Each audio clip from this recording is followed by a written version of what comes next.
C'est vrai que notre pays se retrouve aujourd'hui dans une situation tout à fait particulière, caractérisée par l'agression de la République dans sa partie est par un état d'unité que le Rwanda.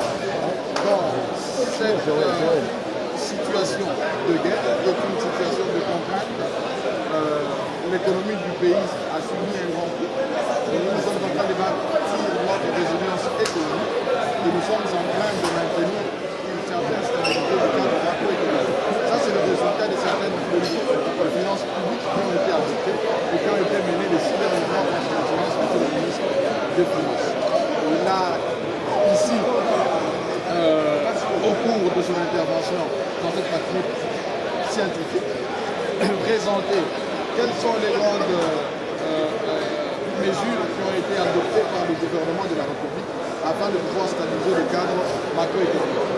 Notamment, la monnaie, vous pourrez remarquer que la situation de guerre apporte une forte tension sur les finances publiques et afin de pouvoir répondre à ces attentes, le gouvernement devrait adopter en principe certaines mesures pour maintenir le cadre macroéconomique.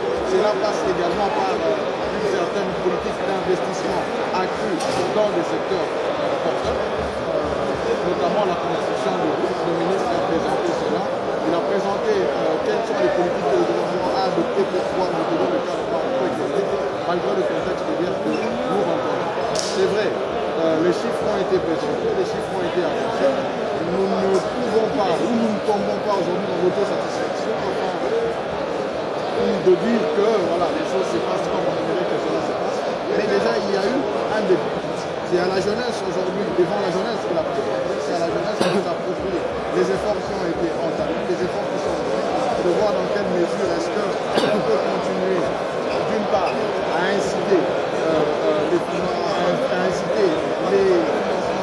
des infrastructures, dans le financement des projets dans le secteur agricole, afin de pouvoir booster, n'est-ce pas, les investissements dans le pays et